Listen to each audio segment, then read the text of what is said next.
The storm that swept through 7 southern states has some calling it the worst weather event since Hurricane Katrina.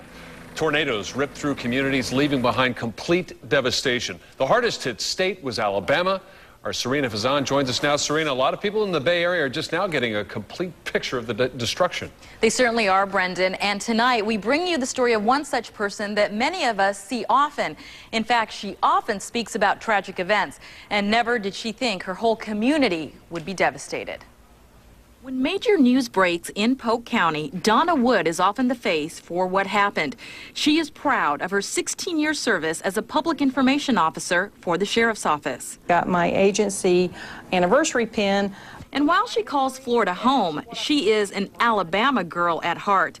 And now, more than ever, she wants people to know it, so she wears this. That it's to remind everybody not to forget the victims of April 27th and the storms that came through the state of Alabama. Donna and her husband just returned from Tuscaloosa. So now, among the pictures she so covets on her computer of her youngest daughter with University of Alabama coach Nick Saban and her grandparents with the great Bear Bryant, there are these photos she took of the devastation in the town she and her husband grew up in.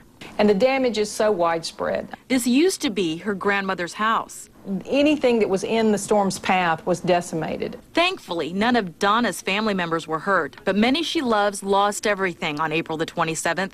She tears up when she looks at the photo she took. Meteorologists had said winds exceeding 260 miles per hour ripped through Tuscaloosa. 42 counties throughout the state were affected.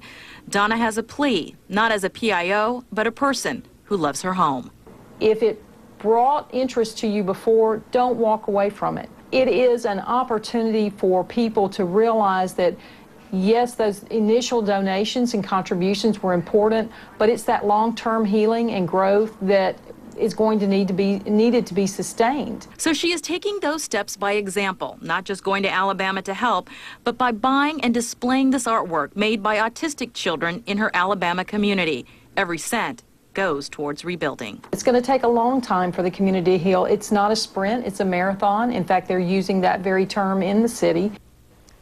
And officials say 41 people died in Tuscaloosa alone. 5 people there are still unaccounted for. Donna hopes to go back and hope others will continue to help.